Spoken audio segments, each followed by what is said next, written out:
Morning students. आज हम आपको क्लास 7 का मैथ में चैप्टर 4 एक्सपोनेंट पढ़ाने जा रहे हैं। एक्सपोनेंट को पावर भी कहा जाता है। तो अगर आपको कहा जाए एक्सपोनेंशियल नोटेशन में लिखने के लिए या पावर नोटेशन में, तो दोनों एक ही चीज है, एक्सपोनेंशियल नोटेशन हो या पावर नोटेशन। तो सबसे पहले हम समझ लेते हैं कि एक्सपोनेंट या पावर होता क्या है। जैसे कि अगर किसी नंबर को अगर हमें बार बार मल्टीप्लाई करना है, जैसे 3 को अगर हम 5 टाइम्स मल्टीप्लाई करते हैं तो इसको हमें इस तरह से लिखना होगा। यही नंबर को अगर हम क्या करते हैं, एक्सपोनेंशियल नोटेशन में लिखना है पावर के रूप में, तो जिस नंबर को बार बार मल्टीप्लाई किया जा रहा है उसको हम बेस के रूप में लिखते हैं और उस नंबर को जितनी बार मल्टीप्लाई किया जा रहा है उसको पावर में लिखते हैं। तो यहाँ 3 को बार बार मल्टीप्लाई किया जा रहा है तो 3 को बेस में लिखेंगे और 3 को 5 टाइम्स मल्टीप्लाई किया जा रहा है तो इसका पावर हम 5 लिखेंगे इस तरह से। तो ये जो मल्टीप्लिकेशन है इसका ये एक्सपोनेंशियल फॉर्म हुआ 3 रेज्ड टू द पावर 5। इसको हम करेंगे 3 रेज्ड टू द पावर 5, जिसमें 3 को बेस बोलते हैं और 5 को एक्सपोनेंट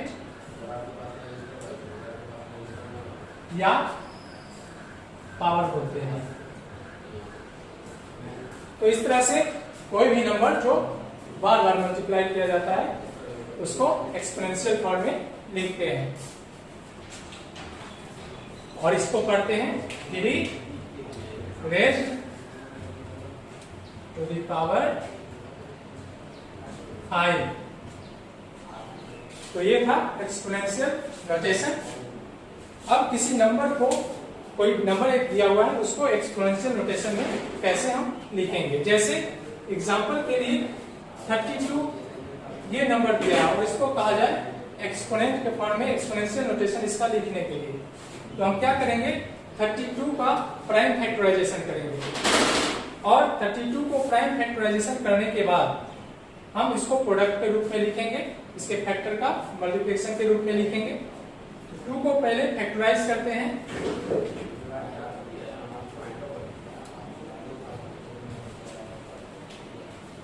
तो इस तरह से हम 32 को लिख सकते हैं 2 multiply 2 multiply 2 multiply 2 multiply 2 5 times 2 को 5 टाइम्स मल्टीप्लाई करने पे 32 आता है। अब चूंकि 2 बार बार मल्टीप्लाई हो रहा है तो 2 को बेस में लिखेंगे और 2 5 टाइम्स मल्टीप्लाई हो रहा है तो 5 पावर में लिखेंगे, यानी 2 रेज्ड टू द पावर 5 हुआ 32 का एक्सपोनेंशियल नोटेशन। तो इस तरह से हम दिए हुए नंबर को एक्सपोनेंट के फॉर्म में एक्सपोनेंशियल नोटेशन में या पावर नोटेशन में लिखते हैं। कुछ और एग्जांपल हम देखते हैं एक्सपोनेंशियल नोटेशन का। ये एक नंबर था, अब इसी में अगर 2 नंबर रहेगा, जैसे 16 इंटू 27, इसको कहा जाएगा एक्सपोनेंशियल नोटेशन में लिखने के लिए। तो हम क्या करेंगे 16 का प्राइम फैक्टराइजेशन करके लिखेंगे, प्राइम फैक्टर के प्रोडक्ट के रूप में 2 इंटू 2 इंटू 2 इंटू 2, 4 टाइम्स 2 होगा। फिर 27 को इसी तरह से प्राइम फैक्टराइजेशन करके लिखेंगे तो 3 इंटू 3 इंटू 3 होगा। अब 2 5 टाइम्स है तो इसको हम 2 raised to the power 2 4 times है तो इसको हम 2 रेज्ड टू द पावर 4 लिखेंगे और 3 टाइम्स है तो हम इसको 3 रेज्ड टू द पावर 3 लिखेंगे। तो इस तरह से हम इस दिए हुए नंबर का हम एक्सपोनेंशियल फॉर्म में लिखेंगे 2 raised to the power 4 into 3 raised to the power 3। आशा है आप लोग समझ गए होंगे कि किसी नंबर को किस तरह से एक्सपोनेंशियल फॉर्म में लिख सकते हैं। आगे हम देखते हैं एक्सपोनेंट का लॉज। एक्सपोनेंट या पावर से रिलेटेड कुछ लॉज होते हैं, इसके रूल्स होते हैं, इसको हमें याद रखने हैं। इस रूल्स के अनुसार हम क्वेश्चन जो सॉल्व करेंगे आसानी से तुरंत सॉल्व होता है। तो लॉज ऑफ एक्सपोनेंट्स में ये मेन लॉज हैं, इसको आपको नोट करना है और याद रखना है। सबसे पहला है a to the power m into a to the power n equal होता है a to the power m plus n। यहाँ पे a कोई भी नंबर है, इंटीजर है, और m भी कोई नेचुरल नंबर होगा। तो अगर कोई भी दो नंबर जो पावर के फॉर्म में, एक्सपोनेंट फॉर्म में है, लेकिन दोनों का बेस सेम है और पावर डिफरेंट है, अलग अलग है, तो ऐसी स्थिति में हम दोनों का बेस लिखते हैं सेम और पावर ऐड हो जाता है, यानी m प्लस n हो जाता है। जैसे एक एग्जांपल हम लेके समझते हैं। अगर 2 का पावर 2 है और इंटू 2 का पावर 3 है। अब यहाँ देख रहे हैं कि दो नंबर है एक्सपोनेंट फॉर्म में, दोनों का बेस सेम है 2, लेकिन पावर डिफरेंट है, एक का 2 है, एक का 3 है। तो बेस जब सेम रहेगा और दोनों मल्टीप्लाई में है तो पावर को हम ऐड कर देंगे। तो यहाँ बेस सेम लिखेंगे 2 और पावर को ऐड कर देंगे 2 प्लस 3। इस तरह से इसका हो जाएगा 2 का power 5, 2 raise to the power 5, और इसका वैल्यू हो जाएगा 32। तो इस तरह से हम सेम बेस लेकिन पावर डिफरेंट है और वो मल्टीप्लाई में है तो उसके पावर को ऐड करते हैं। उसी तरह से दूसरा है log a to the power m divide a to the power n, यानी दो नंबर जो एक्सपोनेंट फॉर्म में है, दोनों का बेस सेम है लेकिन पावर डिफरेंट है और दोनों को डिवाइड कर रहे हैं एक दूसरे से, तो हम सेम बेस लिखेंगे दोनों का और पावर को माइनस करेंगे। जैसे 5 का पावर 4 है और डिवाइड 5 का पावर 2 है। यहाँ पे ये लॉ के अनुसार बेस दोनों का सेम है, पावर डिफरेंट है और डिवाइड हो रहा है, तो हम क्या करेंगे, बेस वही लिखेंगे और पावर को माइनस कर देंगे। इस तरह से 5 का पावर 2 आएगा जिसका वैल्यू 25 आ जाएगा। तो इस तरह से हमने दो लॉज को देखा और आगे देखते हैं। आगे है पावर का पावर। अगर कोई नंबर एक्सपोनेंट फॉर्म में है और फिर उसका भी पावर है या एक्सपोनेंट है, जैसे ये लॉ होता है कि 1 का पावर m है और फिर इसका होल पावर n है, यानी पावर का भी पावर है, तो यहाँ पे बेस वही लिखाएगा और दोनों पावर आपस में मल्टीप्लाई हो जाएंगे। जैसे एग्जांपल के लिए 2 का पावर 2 है और फिर इसका पावर 3 है, तो हम 2 लिखेंगे जो बेस है और दोनों पावर को मल्टीप्लाई करेंगे। 2 का पावर 6 हो गया जिसका वैल्यू हो जाएगा 64। 2 को 6 टाइम्स मल्टीप्लाई करेंगे 64 आएगा। तो इस तरह से हम इस लॉ को के अनुसार दिए हुए क्वेश्चन को सॉल्व कर सकते हैं। नेक्स्ट हम देखते हैं अगला लॉज एक्सपोनेंट का। अगर दो नंबर एक्सपोनेंट फॉर्म में है, जैसे a का पावर m, ये एक नंबर है, और दूसरा है b का पावर m, और दोनों मल्टीप्लाई हो रहा है। अब यहां देख रहे हैं कि दो नंबर है, दोनों का पावर सेम है लेकिन बेस डिफरेंट है। जब दो नंबर एक्सपोनेंट फॉर्म में हो, दोनों मल्टीप्लाई हो रहा है और दोनों का बेस डिफरेंट है, पावर सेम है, तो हम क्या करेंगे कि दोनों बेस को मल्टीप्लाई करेंगे और उसका पावर सेम रहेगा, वही पावर लिख देंगे। जैसे एग्जांपल के लिए 2 का पावर 2 है और 3 का पावर 2 है। अब यहाँ पे दो एक्सपोनेंशियल फॉर्म में है नंबर, दोनों मल्टीप्लाई हो रहा है, दोनों का बेस अलग है, पावर सेम है, तो ऐसी स्थिति में क्या करेंगे, दोनों बेस को मल्टीप्लाई करेंगे और इसका पावर 2 लिखेंगे जो कि सेम पावर है दोनों का, और फिर दोनों को बेस को मल्टीप्लाई करेंगे तो 6 आएगा और इसका पावर 2, और फिर इस 6 को 2 टाइम्स मल्टीप्लाई करने पे आएगा 36। तो इस तरह से हम इस लॉज का यूज करते हैं। नेक्स्ट लॉ देखते हैं नेक्स्ट लॉ है a का पावर 0 इक्वल 1। यहाँ पे a कोई भी अगर इंटीजर है और उसका पावर 0 है तो उसका वैल्यू 1 होगा। कोई भी इंटीजर हो, रेशनल नंबर हो, जैसे एग्जांपल के रूप में अगर a का वैल्यू 2 है, यानी कोई भी इंटीजर है और इसका पावर 0 है तो इसका वैल्यू 1 होगा। या ये माइनस में है, माइनस नेगेटिव इंटीजर है, इसका पावर 0 है तो इसका भी वैल्यू होगा 1। अगर 100 है, इसका भी पावर 0 है तो इसका वैल्यू होगा 1। उसी तरह से कोई भी नंबर हो, अगर 5/6 है, इसका भी अगर पावर 0 है तो इसका वैल्यू होगा 1।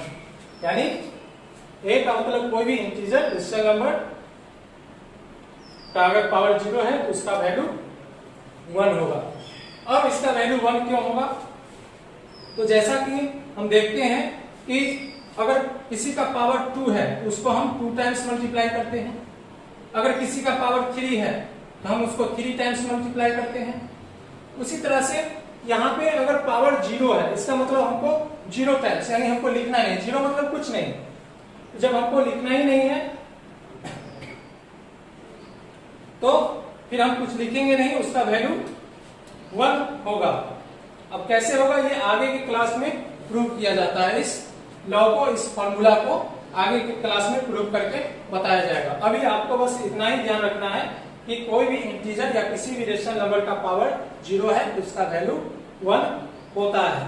अब आगे कुछ और लॉज हैं, एक दो वो और देख लेते हैं, उसके बाद हम एक क्वेश्चन लेंगे एग्जांपल के रूप में और उसको सॉल्व करके दिखाएंगे। चलिए, एक नेक्स्ट लॉ है, a का पावर -1 है तो हम उसको 1/a लिखते हैं।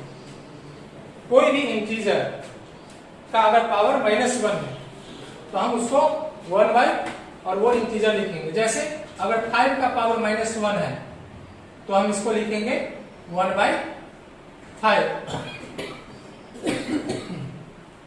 तो -1 जहां भी रहेगा पावर में, समझ लीजिए कि उस नंबर का रेसिप्रोकल लिखना है आपको। रेसिप्रोकल यानी मल्टीप्लिकेटिव इनवर्स। वैसे आपने पढ़ा है कि 5 का मल्टीप्लिकेटिव इनवर्स क्या होता है, 1/5। तो जिस भी नंबर के ऊपर -1 लग जाता है पावर के रूप में तो उसका मल्टीप्लिकेटिव इनवर्स हो जाता है। जैसे इसको हम और अच्छी तरह समझाते हैं। जैसे कोई भी नंबर है, 2 ही लेते हैं, इसका पावर -1 है तो हम क्या करेंगे, 2 का मल्टीप्लिकेटिव इनवर्स लिखेंगे और पावर जो है माइनस से प्लस हो जाएगा। अब 1/2 का पावर 1 है, इसका मतलब हमको इसको 1 टाइम्स लिखना है तो 1/2 हो गया। इस तरह से यानी कि जिसका भी पावर -1 रहेगा उसका आपको मल्टीप्लिकेटिव इनवर्स लिखना है। वही बात अगर रेशनल नंबर में है, जैसे a/b कोई रेशनल नंबर है और इसका पावर -1 है तो इसका मल्टीप्लिकेटिव इनवर्स हो जाएगा, रेसिप्रोकल हो जाएगा, यानी b/a। जैसे एग्जांपल में अगर हम लेते हैं 2/3 और इसका पावर -1 है तो इसका मल्टीप्लिकेटिव इनवर्स यानी 3/2 हो जाएगा और पावर जो है माइनस से प्लस हो जाएगा। और जब इसको पावर 1 है, इसका मतलब इसको एक बार लिखना है तो ये हो जाएगा 3/2। तो इस तरह से ये सभी लॉज का यूज करके हम एक क्वेश्चन को सॉल्व करेंगे। चलिए हम एग्जांपल लेके लॉज ऑफ एक्सपोनेंट को समझते हैं, यूज करते हैं, कैसे यूज होता है। तो सबसे पहले हम फर्स्ट क्वेश्चन लेते हैं जो है 6 का पावर 0 प्लस 5 का पावर 0, 2 का पावर 0 माइनस 1 का पावर 0। इस क्वेश्चन में हमने केवल 0 एक्सपोनेंट का एग्जांपल को समझाने के लिए लिया है। तो इस क्वेश्चन को पहले हम ब्रैकेट के अंदर जो है उसको सॉल्व करते हैं। तो जैसा कि बताया गया कि अगर किसी भी नंबर का पावर 0 है तो उसका वैल्यू 1 होता है। तो इसके अनुसार हम 6 का पावर 0 है तो इसका वैल्यू 1 होगा, 5 का पावर 0 है इसका वैल्यू भी 1 होगा। फिर 2 का पावर 0 है, इसका वैल्यू भी 1 होगा। 1 का पावर 0 है, इसका वैल्यू भी 1 होगा। अब ब्रैकेट के अंदर हम इसको सॉल्व करेंगे, कैलकुलेट करेंगे तो 1 + 1 2 होगा, और फिर यहाँ पे मल्टीप्लाई होगा दो ब्रैकेट के बीच, फिर 1 - 1 0 होगा, और फिर इसका मल्टीप्लाई करेंगे तो प्रोडक्ट 0 होगा। तो ये केवल 0 एक्सपोनेंट का जो लॉ है उसका यूज था इसमें। अब हम दूसरा क्वेश्चन देखें, दूसरे लॉज को यूज करते हैं। नेक्स्ट क्वेश्चन है 7 का पावर 2 डिवाइड है 7 का पावर 2 और इसका होल पावर 2 मल्टीप्लाइड 2/3 का पावर -1। तो सबसे पहले हम ब्रैकेट के अंदर का सॉल्यूशन करेंगे। तो 7 का पावर 2 है, यहां भी 7 का पावर 2 है, दोनों का बेस सेम है। तो हम क्या करेंगे, यहाँ पे ये जो फॉर्मूला था a का पावर m डिवाइड a का पावर n, तो हम क्या कर देते हैं, पावर माइनस करते हैं, तो वही फॉर्मूला यूज करेंगे। तो बेस को वैसे ही लिखेंगे 7 और इसके पावर को माइनस करेंगे, फिर ब्रैकेट 1 इसका होल पावर 2, फिर मल्टीप्लाई। यहाँ पे ये रेशनल नंबर है, इसमें बताए थे लॉज a/b का पावर अगर -1 है तो इसका रेसिप्रोकल हो जाएगा, तो b/a। तो इस लॉ के अनुसार 2/3 का पावर -1 है, तो ये इसका रेसिप्रोकल हो जाएगा 3/2। अब यहाँ पे 7 का पावर 0 हो जाएगा और इसका पावर 2 मल्टीप्लाई 3/2। नेक्स्ट 7 का पावर 0 है तो इसका वैल्यू 1 होगा, इसका पावर 2 3/2। फिर 1 का स्क्वायर करेंगे तो 1 आएगा, मल्टीप्लाई 3/2, और फिर ये दोनों को मल्टीप्लाई करेंगे तो इसका वैल्यू आएगा 3/2, जो कि हमारा आंसर हो गया। तो इस तरह से हम क्वेश्चन को लॉज ऑफ एक्सपोनेंट से सॉल्व करते हैं। चलिए नेक्स्ट हम देखते हैं, इसमें अगला टॉपिक है नेगेटिव इंटीजर्स एज एक्सपोनेंट। अगर किसी नंबर का पावर यानी एक्सपोनेंट नेगेटिव इंटीजर है तो हम कैसे सॉल्व करेंगे, तो उसके लिए ये लॉ है। यहाँ पे कोई नंबर है, रेशनल नंबर इंटीजर a, और उसका पावर -m है जो कि एक नेगेटिव इंटीजर है। तो जब एक्सपोनेंट के रूप में एक नेगेटिव इंटीजर हो तो क्या होगा, ये पावर प्लस में होगा जब हम इसको रेसिप्रोकल करेंगे, यानी 1/, ये डिनोमिनेटर में चला जाएगा। जैसे a का पावर -m है तो ये इक्वल होता है 1/a का पावर m पे। जैसे एग्जांपल लेके हम समझते हैं, अगर 5 का पावर -2 है तो इस लॉ के अनुसार हम क्या लिखेंगे, 1/5 का पावर 2। अब ये जो नेगेटिव इंटीजर है पावर में, एक्सपोनेंट में, वो यहाँ पे पॉजिटिव हो जाएगा, और फिर 1/5 का स्क्वायर क्या होगा, 25, वो लिख देंगे। इस तरह से हो जाएगा। इसी को अगर रेशनल नंबर में है, फ्रैक्शन कोई है और उसका पावर नेगेटिव इंटीजर है, तो हम क्या करेंगे, इसको हम रेसिप्रोकल कर देंगे, यानी b/a का पावर m, यानी प्लस हो जाएगा। नेगेटिव इंटीजर जो है प्लस में हो जाएगा। जैसे अगर 2/3 है, इसका पावर -3 है, तो इस लॉ के अनुसार क्या करेंगे, हम 2/3 का रेसिप्रोकल लिखेंगे 3/2। तो ये जो नेगेटिव इंटीजर है पॉजिटिव हो जाएगा, यानी -3 जो है प्लस में हो जाएगा। अब इस पावर का यूज करेंगे, 3/2 का पावर 3 है, 3 को 3 टाइम्स मल्टीप्लाई करेंगे 27, और 2 को 3 टाइम्स मल्टीप्लाई करेंगे 8। तो इस तरह से हम नेगेटिव इंटीजर अगर एक्सपोनेंट के रूप में है तो इस लॉ से किसी भी क्वेश्चन को सॉल्व कर सकते हैं। अब अगला टॉपिक है स्टैंडर्ड फॉर्म ऑफ नोटेशन, कोई भी नोटेशन का स्टैंडर्ड फॉर्म करना। चलिए हम अगला टॉपिक देखते हैं इस चैप्टर का, स्टैंडर्ड फॉर्म ऑफ नोटेशन। ये क्या है, जब कोई बड़ा नंबर हमें लिखना होता है तब हमें कुछ दिक्कत महसूस होता है। कोई बहुत बड़ा नंबर है, जैसे कि हम एक बहुत बड़ा नंबर लेते हैं इस तरह से, जिसमें ज्यादातर जीरो ही है, तो इस नंबर को लिखने में हमें बहुत टाइम लगता है, स्पेस ज्यादा लगता है, टाइम लगता है, हमको थोड़ा कठिनाई महसूस होता है। तो इसके लिए जो कुछ साइंटिस्ट जो है मैथमेटिशियन, उन्होंने इसका एक स्टैंडर्ड फॉर्म निकाला है। इसको लिखने का एक नंबर का एक फॉर्म निकाला जिसको स्टैंडर्ड फॉर्म कहते हैं, बड़े नंबर का, लार्ज नंबर्स का, जिनको वो इस फॉर्म में लिखते हैं x इंटू 10 का पावर n। हर बड़े नंबर को, लार्ज नंबर्स को वो इस फॉर्म में कन्वर्ट कर देते हैं, जिसको स्टैंडर्ड फॉर्म कहते हैं। ये फॉर्म है x इंटू 10 का पावर n, जहां पे x का वैल्यू जो है 1 और 10 के बीच में होगा, 1 के बराबर और 10 से छोटा, 1 और 10 के बीच का कोई वैल्यू होगा x, और n कोई भी इंटीजर होगा, यानी कि पॉजिटिव इंटीजर और नेगेटिव इंटीजर एक्सपोनेंट के रूप में, पावर के रूप में हो सकता है। तो ये जो हम एक नंबर, बड़ा नंबर लिए हैं एग्जांपल के रूप में, इसको हमको इस स्टैंडर्ड फॉर्म में लिखना है। तो कैसे लिखेंगे इस फॉर्म में? तो जैसा कि बताया गया, यहाँ पे 1 और 10 के बीच में होना चाहिए। तो उसके लिए हम क्या करेंगे कि जो भी नंबर दिया हुआ है,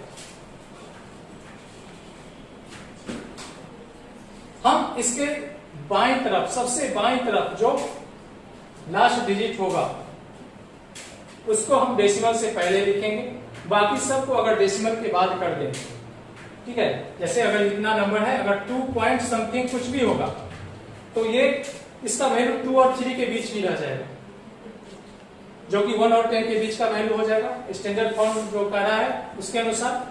तो इस तरह से हम क्या करेंगे, इतने बड़े जो नंबर है उसको हम डेसिमल फॉर्म में इस तरह से रखेंगे कि उसका केवल लास्ट डिजिट डेसिमल के पहले आएगा, बाकी सब डेसिमल के बाद। और इस तरह से क्या हो जाएगा कि इसका वैल्यू जो है 1 और 10 के बीच में आ जाएगा। तो इस नंबर को स्टैंडर्ड फॉर्म में लिखने के लिए हम क्या करेंगे, डेसिमल यहाँ पे पुट करना है हमें, और यहाँ पे डेसिमल पुट करने के लिए क्या करना होगा, हमें इसमें डिवाइड करना होगा कितना से। तो इसमें यहाँ पे डेसिमल रखना है, तो इसके बाद जितने भी डिजिट हैं उतने टाइम्स 10 से डिवाइड करना होगा। इसका मतलब ये नंबर को हमें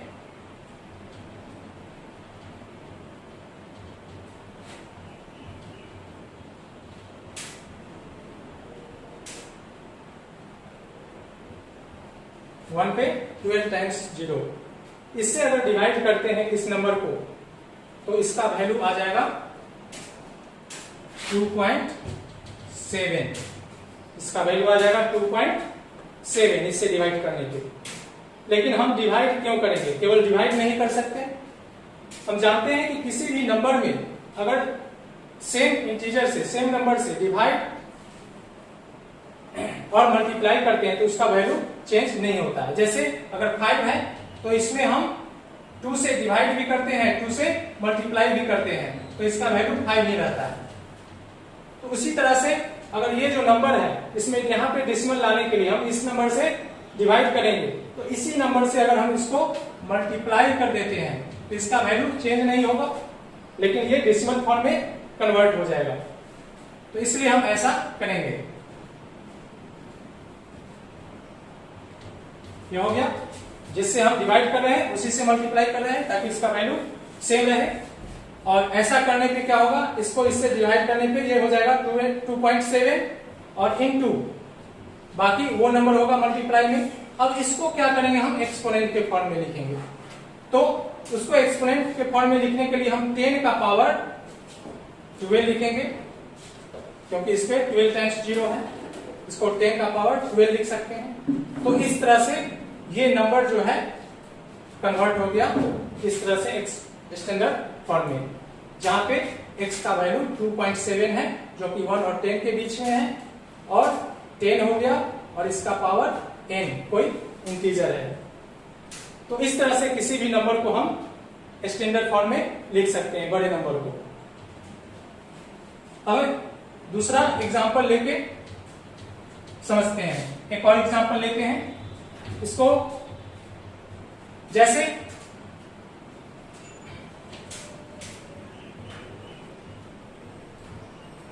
कितना ही लेते हैं, छोटा नंबर। अब इसको अगर हमें कन्वर्ट करना है, इस तरह से स्टैंडर्ड फॉर्म में लिखना है, तो हम क्या करेंगे कि इसमें हमें डिवाइड करना होगा, यहाँ पे डेसिमल लाना है। तो सिंपल सा है कि हम इसको डिवाइड करेंगे 10,000 से, तब यहाँ पे डेसिमल आ जाएगा। और चूंकि 10,000 से डिवाइड किए हैं तो इससे मल्टीप्लाई भी करना होगा ताकि इसका वैल्यू चेंज ना हो। और फिर हम इसको डिवाइड करने पे इसका डेसिमल फॉर्म लिखेंगे 7.38 और इसको एक्सपोनेंट फॉर्म में लिखेंगे 10 का पावर 4, जो कि इसका स्टैंडर्ड फॉर्म हो गया। अब इसी को अगर हम शॉर्ट में समझे तो ये अगर नंबर दिया हुआ है तो हम क्या करेंगे, बाईं साइड से जो लास्ट डिजिट होगा उसके बाद डेसिमल दे देंगे। उसके बाद अगर जीरो को छोड़कर कोई भी डिजिट होगा वो सभी डिजिट लिखेंगे और लास्ट में अगर जीरो है सभी जीरो को छोड़ देंगे। अब इसके बाद हम देखेंगे कि डेसिमल के बाद यहाँ जहां देने पे कितने डिजिट हैं, मल्टीप्लाई करके 10 लिखेंगे और उसका पावर उतना दे देंगे। यहाँ 4 डिजिट है तो 10 का पावर 4। इस तरह से हम किसी भी बड़े नंबर को स्टैंडर्ड फॉर्म में लिख सकते हैं। एक और एग्जांपल ले लेते हैं।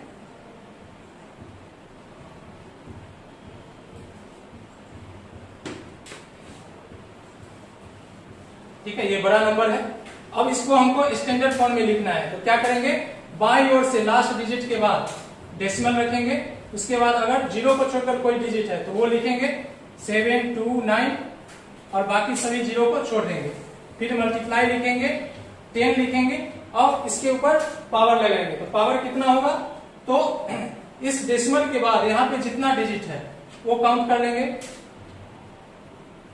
11 डिजिट है 5 के बाद, तो हम इसका पावर 11 देंगे। तो ये इसका स्टैंडर्ड फॉर्म हो गया। तो इस तरह से बड़े नंबर का स्टैंडर्ड फॉर्म में लिखेंगे। अगर कोई नंबर स्टैंडर्ड फॉर्म में लिखा हुआ है तो फिर उसका हम यूजुअल फॉर्म कैसे लिखेंगे, यूजुअल फॉर्म में कन्वर्ट करेंगे। उसका भी एक एग्जांपल देख लेते हैं। तो वो बहुत ही आसान है स्टैंडर्ड फॉर्म से यूजुअल फॉर्म में लिखना। जैसे कि अगर 8.6 है इंटू 10 का पावर 4 है, ये स्टैंडर्ड फॉर्म में है नंबर और इसको हमें यूजुअल फॉर्म में लिखना है।